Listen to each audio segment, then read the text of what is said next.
si se humillare mi pueblo, sanaré su tierra. Aquí comienza su programa, Aprendiendo de Gobierno Civil Bíblico. ¿Te has preguntado cuál es la forma de gobierno correcta propuesta en la Biblia para una persona, una familia y una nación? Tus respuestas aquí, con el doctor Ricardo Molina, director de la Facultad de Educación de la Universidad de las Naciones en Bucaramanga. Bueno, les damos un cordial saludo, bienvenida para todos nuestros oyentes, para cada uno de los seguidores de nuestras redes sociales y por supuesto de esta su emisora Busco en Ti Radio, porque recuerda que donde estás no es el final. Bueno, el lunes, continuando con nuestra programación, contamos con la presencia del doctor Ricardo Molina y Michelle Carreño en el segmento Gobierno Civil Bíblico. Les damos la bienvenida. ¿Cómo estamos hoy? Estamos bien, gracias a Dios, Jorge, gracias a las personas que nos acompañan hoy en vivo y en directo en este programa sobre el gobierno civil bíblico. Saludo especial para los que nos verán también en diferido. Como siempre, los lunes y los miércoles estamos aquí en la emisora y yo estoy saludándolas a ustedes desde Guatemala. Este tiempo estaremos aquí desde la Ciudad Vieja, en Guatemala, transmitiendo para todo el mundo. Este es un programa en donde hablamos de gobierno civil bíblico, una propuesta no nuestra, una propuesta no de una iglesia o de alguna institución, no, es una propuesta que está en la Biblia, una propuesta de Dios de que sí existe un gobierno civil que produce libertad y prosperidad para todos. Aquí estamos con nuestra codirectora, la señorita Michelle Carreño. Bienvenida. Muchas gracias, Mori. Pues para mí es un placer estar aquí una semana más en la cual podemos seguir compartiendo estas verdades que encontramos dentro de la palabra de Dios y cómo Él quiere y Él ha planeado un diseño específico para cada una de las áreas de la sociedad y cómo Él desea que funcionemos como sus hijos, pero también el mundo entero. Y de verdad me alegra también poder verte y poder saber que tú estás aquí en doble trabajo, estás allá en Guatemala llevando de nuevo principios bíblicos, principios de verdad, y seguimos acá pues, transmitiendo esos principios no solamente a nivel nacional, sino internacional. Así es. Y hay muchas cosas pasando. Antes de hablar de nuestro tema, estaremos hablando de este tema de las armas. ¿Por qué son importantes las armas en una sociedad? Y sobre todo en manos de los civiles. Pero para estar hablando, antes de hablar de esto, pues quiero comentarles que están pasando muchas cosas a nivel Colombia y claro, también a nivel Latinoamérica. Están pasando cosas en la iglesia que está reaccionando. La iglesia se siente muy presionada con las propuestas del gobierno presente y esto ha hecho que la iglesia reaccione, que la iglesia pues por lo menos busque más a Dios en oración y se haga más consciente de su rol protagónico en la sociedad presente. Una noticia buena, Michelle, es que lo que pasó en Chile, la propuesta del presidente Boric de hacer una constituyente ha caído. Pues la idea era querer hacer una constituyente para cambiar la constitución del país y así pues permanecer en el poder. Pues la noticia es que los chilenos votaron y votaron en contra de esta idea, sobre todo porque sabían lo que está detrás de la constituyente.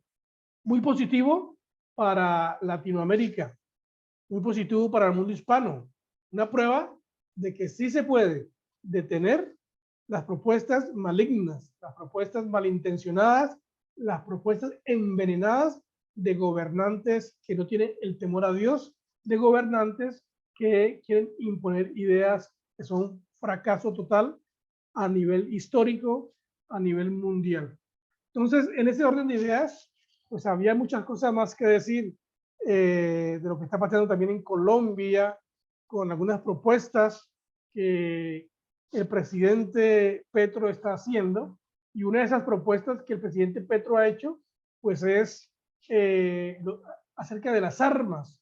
Pero antes de de colocar la propuesta del presidente Petro sobre las armas, yo quiero colocarles a ustedes aquí una fotito muy importante que nos va a ayudar a entrar a este tema de por qué las armas son importantes. Aquí habla el lema: hombres libres tienen armas, los esclavos no. Hombres libres tienen armas, los esclavos no. Esa va a ser la base de lo que vamos a estar hablando hoy, porque pues entraríamos a mirar la propuesta entonces ahora de Petro, que quiere rotundamente impedir que los ciudadanos tengan armas. Y cuando una propuesta esta viene de parte de un gobierno, es porque el gobierno definitivamente su meta es que los ciudadanos sean esclavos. Entonces, pues en ese orden de ideas, déjenme, les muestro la propuesta de Petro que salió realmente en la revista Semana. Entonces, deben mirar la revista Semana, ¿dónde está? Bueno, se me fue.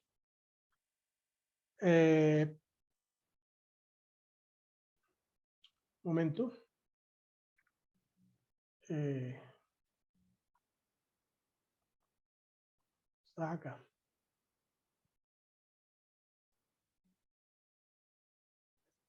La tengo aquí en el internet. Vamos a mirar esta propuesta del presidente Petro. Una propuesta totalmente descabellada sobre las armas. ¿Sí las puedes ver ahí, Michelle? Sí, la vemos. Atención, presidente Petro insistió en eliminar en Colombia el permiso especial de porte de armas. Esta parte, pues es muy importante porque pues es una propuesta, y cuando hay una propuesta, pues uno tiene que mirar qué hay detrás de la propuesta. Claro, el razonamiento de este gobierno es que las armas producen violencia. Es el razonamiento. Y entonces, para evitar la violencia, entonces se prohíbe portar armas. Lo que ignora intencionalmente este gobierno es que realmente así se haga una ley que prohíbe armas, ¿quién le va a prohibir a los maleantes que no tengan armas? Si son ellos los que la usan para armar, son ellos los que crean la violencia, son ellos los que roban, son ellos los que atracan, los que asaltan bancos, son ellos los que hieren y matan personas.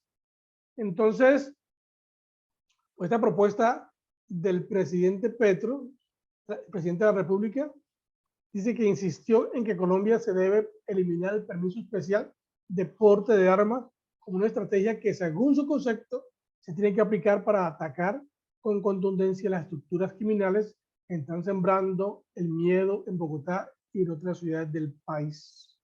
El mandatario colombiano, en la declaración que dio al término del Consejo de Seguridad que convocó a la alcaldesa de Bogotá, Claudia López, fue directo en asegurar que en la capital se debe materializar un desarme, ejercicio que advirtió se tiene que trasladar a todo el país. Bueno, una locura, una propuesta aparentemente buena, y que tal vez muchos cristianos, muchas personas consideran que sí, que así debe ser, pero está registrado históricamente que cuando las personas cargan armas, las personas tienen armas, la criminalidad se limita. Cuando las personas cargan armas, entonces la maldad se limita. Y todo lo contrario ocurre cuando las personas no tienen armas, entonces aumenta la maldad dentro de una sociedad. Ahora, quiero explicarles esto. Es que la idea izquierda, comunista, socialista, entró a Colombia fuertemente en la Constitución en el año 91, la Constitución del 91, en donde estaba Petro ahí, en el 19, estaba metido en la Constitución, y claro, las ideas del desarme se metieron en la Constitución del 91 y comenzó a permearse la idea que las armas en manos de los ciudadanos eran un peligro. Entonces, en el 91, lo que se hizo fue colocar las armas solamente bajo el control estatal. Esa parte es muy importante. ¿Por qué el Estado controla? ¿Por qué el Estado quiere tener el monopolio de las armas? ¿Por qué el Estado quiere tener la propiedad de las armas? Entonces, la Constitución del 91 crea un monopolio estatal sobre todas las armas y que el porte o posesión por parte de los particulares depende de que el Estado otorgue el correspondiente permiso. En este orden de ideas, no puede afirmarse que la creación de tal monopolio vulnera, según ellos, el artículo 336 de la Carta, pues se trata de un monopolio de creación constitucional que nada tiene que ver con los monopolios de orden económico de que habla este artículo. No existe, por lo tanto, la propiedad privada originaria sobre armas, tal como se contempla en el derecho de propiedad privada en el artículo 58 de la Constitución Política. Entonces, la idea aquí de este documento es que en la Constitución del 91 se le da todo el poder al Estado para controlar quién puede tener armas y quién no. Ahora, recuerden que en la Constitución del 91 entonces entran muchas ideas de izquierda dentro de la Constitución. Eso fue el 91. Al 2009, al 22, 31 años. Llevamos 31 años, mira bien, donde la izquierda metió su idea que los ciudadanos no pueden cargar armas. Y ahora, después de 31 años, ellos llegan al poder. Y claro, al estar en el poder y lanzar otra vez la propuesta, ¿qué los ampara? ¿Qué los ampara? Los ampara la Constitución. Pero es que esa idea ellos mismos la metieron hace 31 años. ¿Qué significa? Que esto es un plan. Esto es un plan maquiavélico de la izquierda para tomar control de la sociedad y para impedir que la sociedad se pueda defender de la arbitrariedad del despotismo del gobierno. Cuando un gobierno socialista llega al poder, lo primero que hace es querer que los ciudadanos no tengan cómo defenderse ante las propuestas tan ilógicas que ellos hacen. Michelle.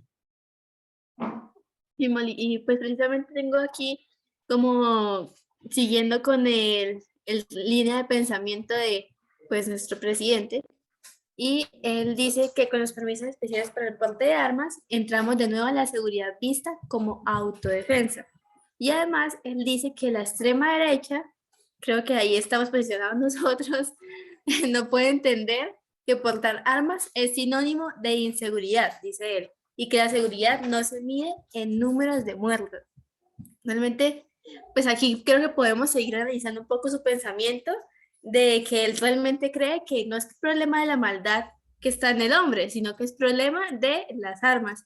Pero yo creo que podríamos basarnos, yo creo que directamente en la Biblia, en la cual pues está muy explícito el primer asesinato que está allí. Y, perdón por mi internet, está un poco lento para presentar, pero quería hablarles de Génesis 4, en el cual encontramos el primer asesinato, y precisamente allí encontramos el de Abel y Caín.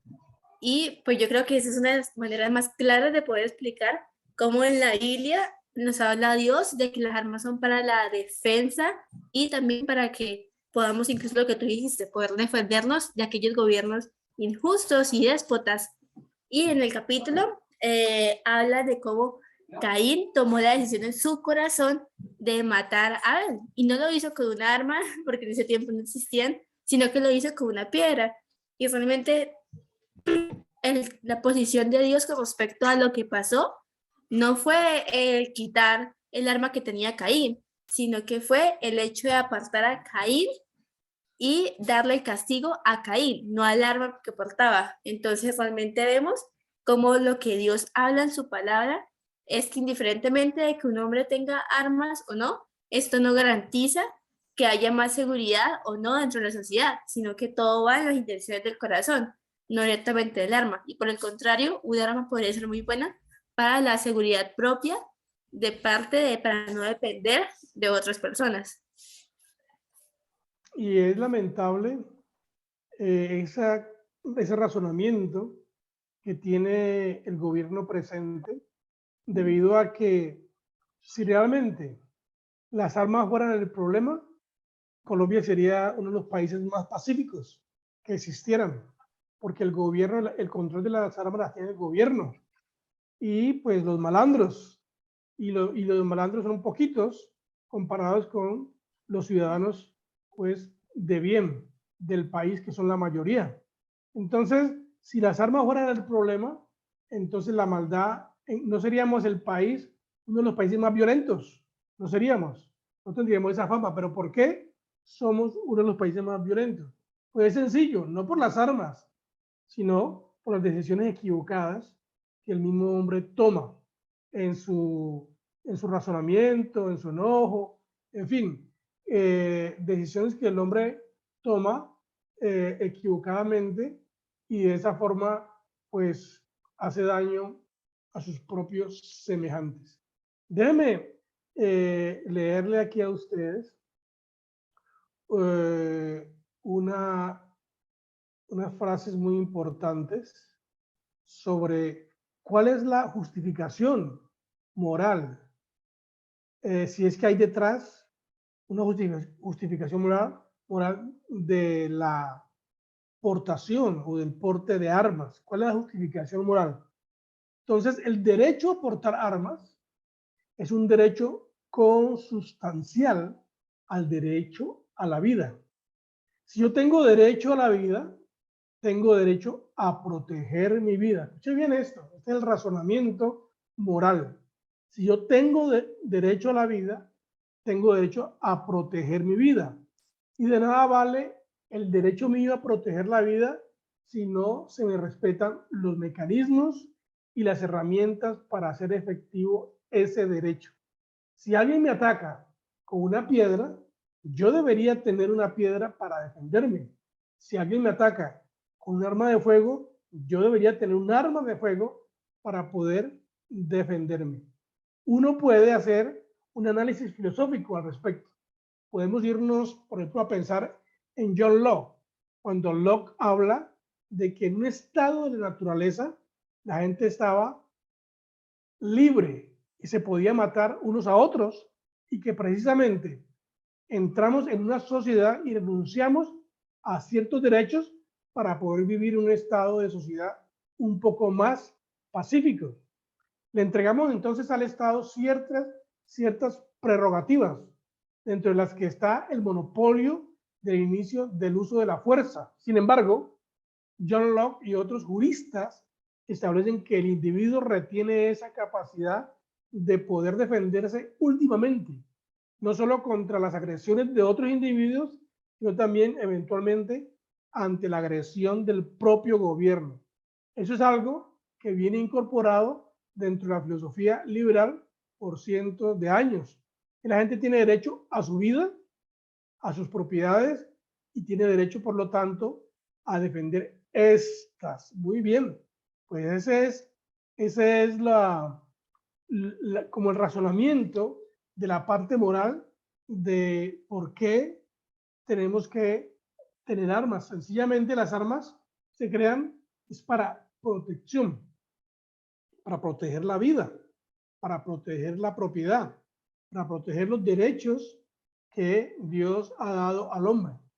Entonces, el razonamiento es que tenemos derecho de defendernos de otra persona pero también tenemos derecho de defendernos cuando el Estado abuse de su poder.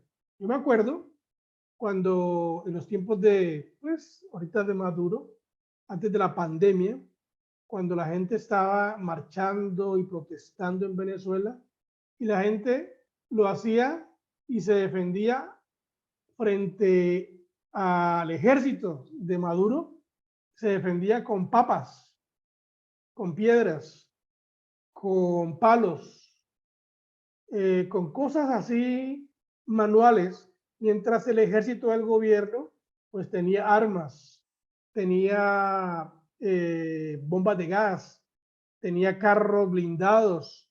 ¿Y qué puede hacer la gente ante un gobierno corrupto y déspota cuando no tiene cómo defenderse? No puede hacer nada, sino rendirse y ser subyugado. Pues bueno, esa idea, no solamente digo Venezuela porque es lo más reciente, pero esa idea ha sido desarrollada en Cuba, ha sido desarrollada en Nicaragua, ha sido desarrollada en Bolivia, ha sido desarrollada en varios países que hacen parte de Sudamérica y Centroamérica.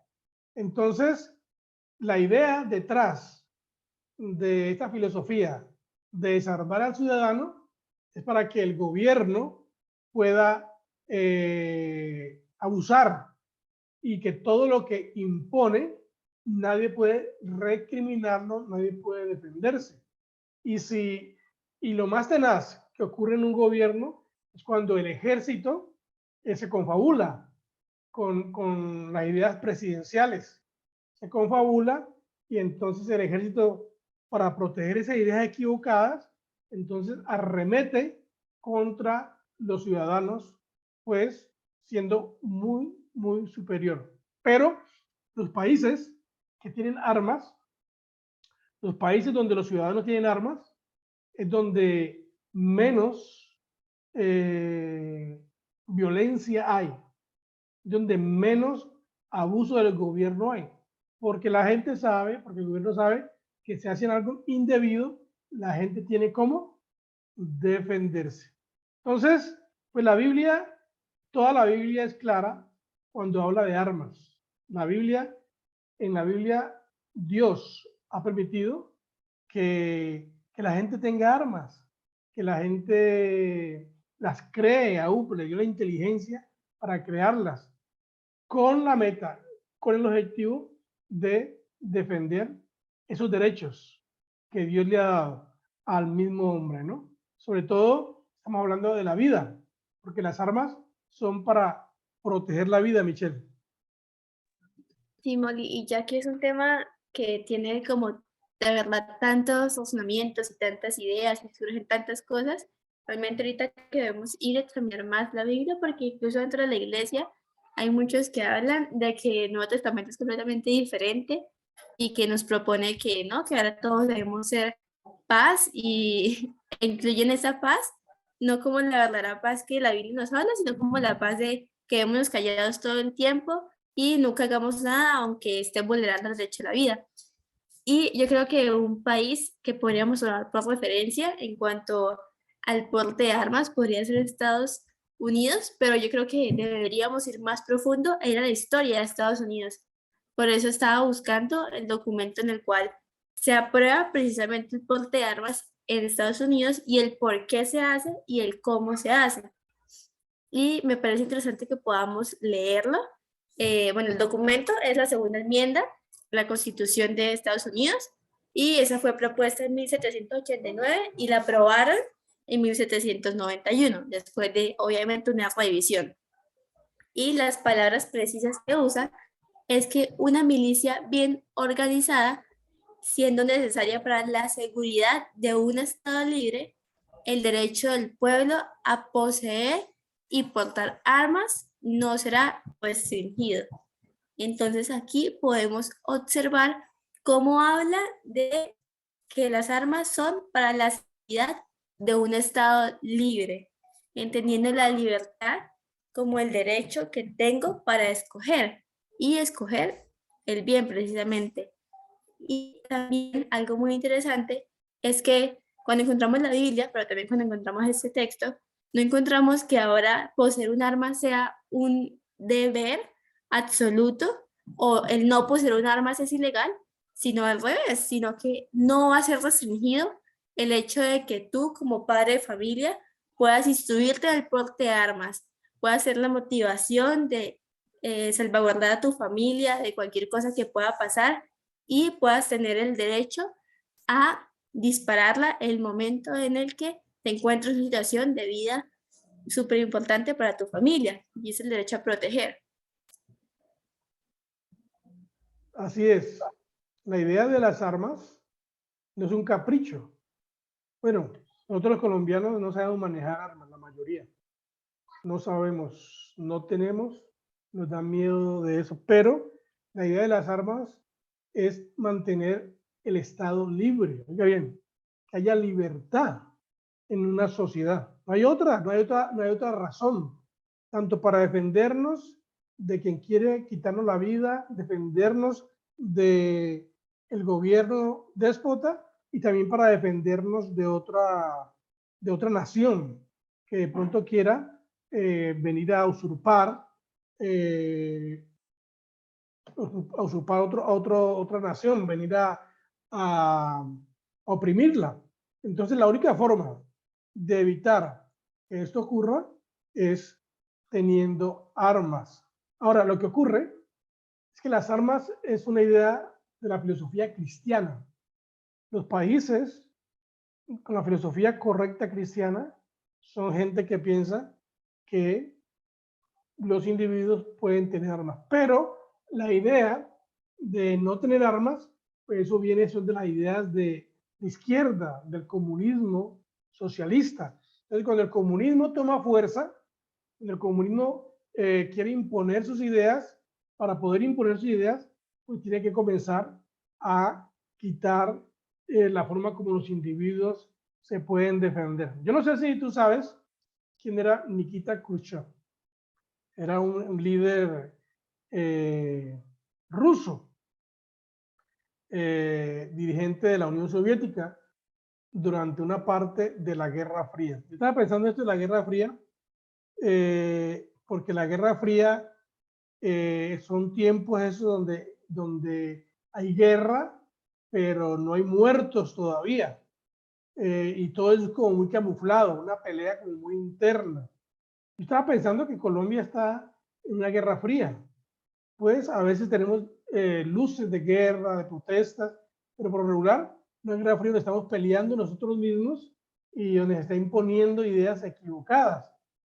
Y este señor Nikita Khrushchev, él dijo algo hace mucho tiempo. Dijo unas palabras demasiado profundas en el 1800, 1800 y 1800 y pico, dijo unas palabras, pero estoy buscando aquí para poder expresarlas, y esto no me quiere abrir. Entonces, porque el hombre habló que, parafraseando, si no me abre esto, entonces él habló que el comunismo socialista al final iba a tener el poder, la autoridad, iba a subyugar a los ciudadanos como una señal de la liviandad que las personas han tenido con este sistema de gobierno. Bueno, no me abrió esta parte de que quería mostrarles a ustedes, pero ahí está pues plasmado la idea parafraseada de la idea comunista socialista, que al final lo que quiere es oprimir. Y el sistema socialista es uno de los sistemas más violentos que existen.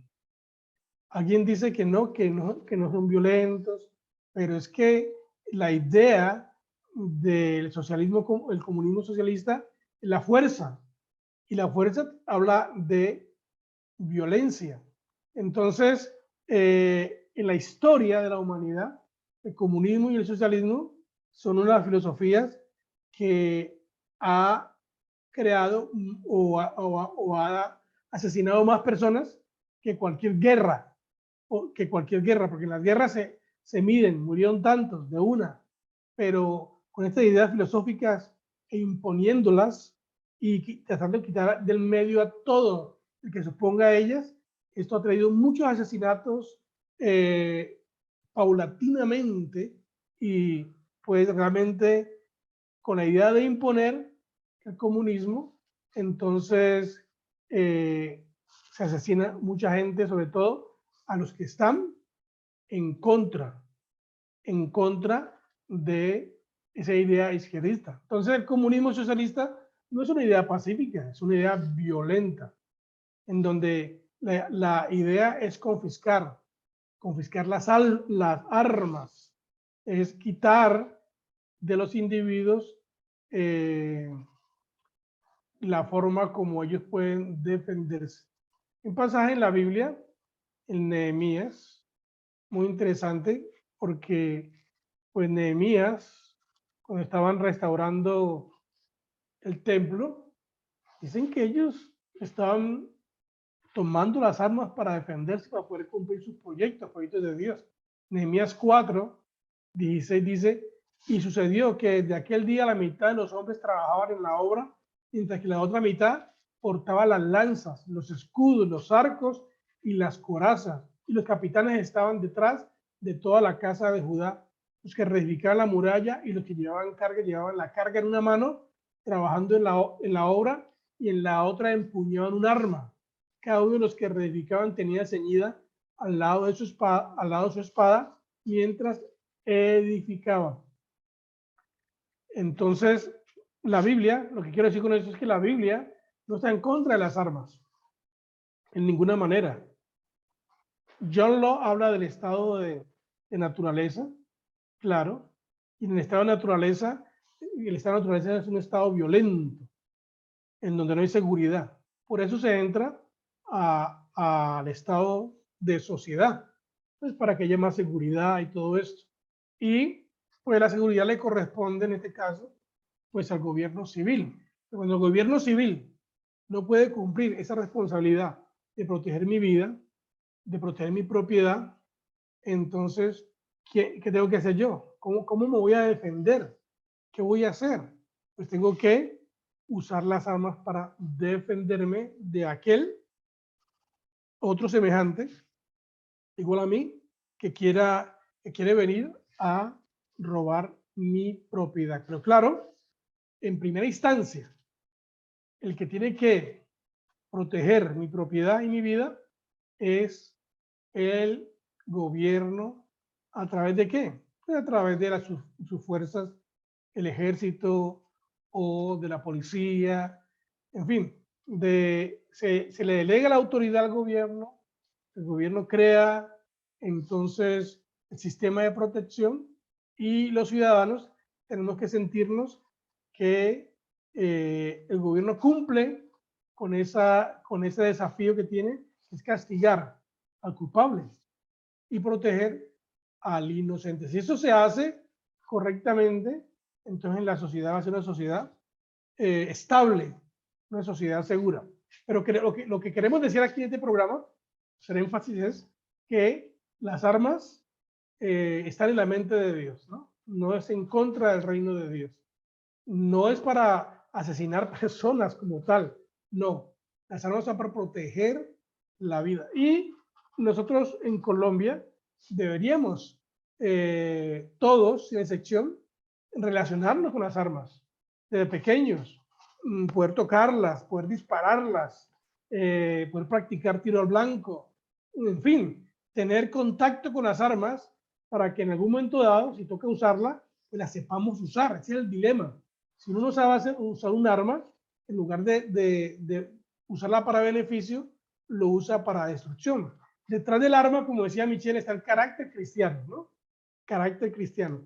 La persona tiene carácter y sabe cuándo usa el arma, entonces se limita al mal. Pero cuando una persona no tiene carácter, es violenta por su naturaleza y no tiene el temor a Dios y no entiende el concepto de respetar la vida, entonces, claro, crea violencia por cualquier momento, en cualquier momento, y va a usar el arma sin discriminación, haciendo daño a la sociedad. Michelle. Sí, Mole, y de nuevo nos basamos en el hecho de que no es pecaminoso portar un arma en ninguna manera, pero también se deben valorar aquellas intenciones del corazón y si realmente esta arma para quien la adquiera puede ser un llamado para seguir siendo pacificadores y guardar la seguridad. Y también quería resaltar un poco, bueno, hay muchas historias del Antiguo Testamento en las cuales se habla de justamente esto, cómo el pueblo tenía sus armas o cuando no las tenía. Y así era el paralelo y cómo Dios mostraba o nos mostraba ahora su deseo para que su pueblo pueda tener su seguridad y pueda ser libre, tanto de otro gobierno como de otra nación, como incluso de un gobierno déspota o de unas personas que son enemigas de la libertad.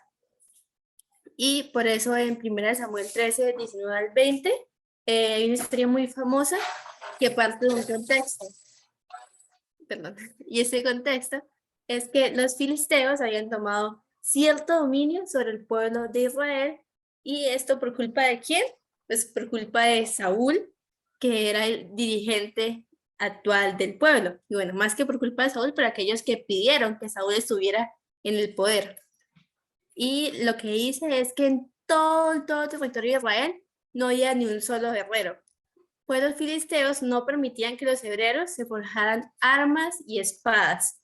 Por tanto, todo Israel dependía de los filisteos para que se les afilaran los arados, los azadones, las hachas y los hoces. Así que ninguno de los soldados israelitas tenían espada o lanza, excepto por Saúl, el rey, y Jonatán, su hijo. Y yo creo que esta misma historia podemos estar repitiendo en este momento con aquellos que no nos permiten tener armas, pero precisamente por esto, como una forma de estrategia para que estemos vulnerables, no podamos hacer nada en caso de una situación extrema en la cual debamos defendernos. Y más aún, creo que eso es súper importante para la vida o como para la obligación que tienen aún las cabezas de hogar dentro de una familia, porque también recuerdo en Timoteo, cuando Pablo le dice a Timoteo como que aquel que no provee para su casa es aún peor que un no creyente. Y realmente creo que esta provisión no debe ser solamente en lo físico, en cuanto a comida, pero también debe ser una provisión en cuanto a la seguridad de un hogar y en cuanto a cómo aquel que ha asumido la potestad sobre un hogar también debe estar capacitado para poder defender a ese mismo hogar.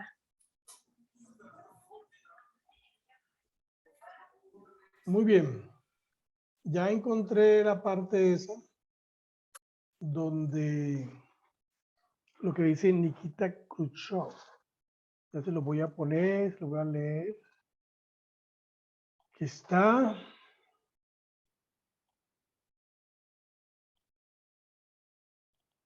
Aquí está. ¿Sí lo ve, Michelle? Sí, lo veo. Bueno, pues entonces voy a traducirlo. Eso está aquí en lo que él dijo. Los hijos de sus hijos vivirán bajo el comunismo. Ustedes, dirigiéndose a los americanos, ustedes los estadounidenses son tan crédulos. No aceptarás el comunismo directamente, pero seguiremos alimentándolos con pequeñas dosis de socialismo hasta que finalmente despierten y descubran que ya tienen comunismo. No tendremos que pelear con ustedes. Vamos a debilitar tanto su economía hasta que caigan como fruta demasiado madura en nuestras manos. Aquí está esta cita de un líder de la Unión Soviética que demuestra la estrategia del comunismo, la cual es tomarse las naciones libres y controlarlas con sus ideologías. Es un proceso lento, como una gota de agua golpeando continuamente, finalmente rompe la roca. Y nosotros como un pueblo confiado y crédulo, no vemos el mal venir, no vemos el mal venir. Aceptamos poco a poco ideas izquierdistas hasta que últimamente se quiebra toda nuestra estructura social y con ella nuestras libertades. Su estrategia está funcionando. Los países occidentales siguen alimentándose con cucharadas de socialismo al permitir que el Estado controle la economía, la educación, los medios de comunicación, las iglesias, y ahora vienen con todo por nuestras familias, tratando de desautorizar la función de los padres sobre los hijos y queriendo tomar la propiedad privada de nuestros ancianos. Bueno, ese texto es muy importante porque es lo que estamos viviendo nosotros ahorita, aquí con las ideas de izquierda, las ideas comunistas socialistas, que están siendo transmitidas por medio del gobierno presente aquí en Colombia, y que debemos oponernos a esas ideas, porque si no nos oponemos, si las aceptamos, finalmente terminaremos en esclavitud. Y cuando queramos reaccionar, va a ser demasiado tarde, porque no tendremos cómo defendernos. Otra cosa que el presidente Duque, fue una propuesta también de Duque pasada, es que se quite aún el permiso para comprar armas traumáticas. Las armas traumáticas son las armas de deportes, que no son letales, sino que son para tiro al blanco, para cazar. Entonces, con Duque, aún esa idea estaba llegando, pero quiero llevarnos a reflexionar que esta es una idea vieja que ha venido permeando poco a poco. Desde 1991 ya se dijo que es el Estado el que dice que el que puede tener armas es el Estado, no más. Nadie más, como el texto que tú leíste, Michelle, ¿no? Pueblo de Israel, ¿quién tenía armas solamente? El rey y su grupito chiquito. La gente no tenía cómo defenderse y por eso es que la gente estaba siendo oprimida. Hay un principio evidente y claro de lo que estamos hablando, y es que cuando uno tiene cómo defenderse, entonces el mal se limita. Nunca el mal aumenta. Escuche bien, esto es muy claro. Si uno tiene cómo defenderse, el mal se limita, nunca aumentará. Porque si yo tengo un arma y la cargo, entonces los que les gusta quitar las cosas a otros no van a venir a quitármela, porque saben que yo me voy a defender. Pero como saben que no tengo ni un arma ni un alfiler, entonces ellos vienen con una navaja chiquita y lo amenazan y le quitan tu propiedad, tu celular, tus zapatos, tu plata, todas las cosas. Eso son las cosas sencillas, pero llegan al extremo de violar personas, llegan al extremo de definitivamente ya quitar totalmente la vida de un individuo. Entonces, mucho cuidado porque este es un ataque aquí en Colombia. Yo me acuerdo cuando este hombre del M19 también, se me fue el nombre, que era ministro, él propuso que ni aún se pudiera comprar un cuchillo en la calle, que no se podría vender un cuchillo en la calle, que no se podía vender una navaja en la calle. Navarro Wolf. Pues claro, Navarro Wolf viene también del M19. O sea, todas estas ideas hay que conectarlas porque son intentos de estas ideas de izquierda para quitarle a los ciudadanos la oportunidad de protegerse, Michelle. Sí, Molly, se está acabando el tiempo, pero realmente creo que podríamos culminar con un fragmento que encontré en cuanto al porte de armas, y dice que la sabiduría de los que redactaron la Constitución de los Estados Unidos es compatible con las enseñanzas de la Biblia, y ya lo hemos estudiado dentro del programa, pero también que las armas de defensa deben ser disparadas por la nación y no concentrarse en manos del gobierno central, justamente como lo decíamos. Y además que en un país piadoso, un país dependiente de la palabra de Dios, la justicia gobierna a cada hombre por medio del Espíritu Santo que actúa en su interior. Por lo tanto, el gobierno no tiene motivos para querer un monopolio de fuerza como el que tenían Saúl y Jonatán, y el gobierno que desea ese monopolio es una amenaza para la vida, la libertad y la propiedad de nosotros los ciudadanos. Así es. Así que, pues la idea de este programa hoy ha sido como razonar un poco desde varios ángulos, mostrar lo que la Biblia dice. Una de las naciones más libres del mundo es Estados Unidos y es una nación donde la gente tiene armas. La gente dice, sí, pero en Estados Unidos hay masacres. Sí, ese es el asunto. Cuando hay una masacre de un loco cualquiera que se levante ahí, porque la libertad tiene sus riesgos, tener arma tiene sus riesgos, por supuesto, que un loco tiene un arma y mate a 10, 15 personas. Es una masacre. Pero no ocurre en este país más libre lo que ocurre, por ejemplo, en Colombia. Todos los santos días muere gente aquí. Todos los santos días muere gente. Somos un país muy violento. Estados Unidos no todos los días muere gente así, violentamente. Pues salen las noticias así grandes cuando hay así una actividad de muerte, asesinato especial. Pero no es algo común, no es algo normal, como lo tenemos las naciones están permeadas por la idea comunista socialista. Bueno, el tiempo se nos fue, Michelle. Lastimosamente, yo les saludo desde aquí, de Guatemala. Aquí seguiremos por unos días transmitiendo, compartiendo con ustedes, con todos ustedes. Y no olviden, el próximo miércoles nos veremos a las 4 de la tarde con la ayuda de Dios. Vamos, Michelle. Bueno, Molly, sí, fue un placer poder compartir estos hechos y también hay una invitación, es que se pueda seguir pues ahondando en este tema, porque la verdad es que es un tema para el cual debemos estar listos para debatir la teoría, pero también para aplicarlo en la práctica y en cómo sería sostenible. Y en verdad, muchas gracias a todos por vernos. Estamos muy agradecidos y pues terminamos diciendo bendiciones del Altísimo. Bendiciones. Bendiciones.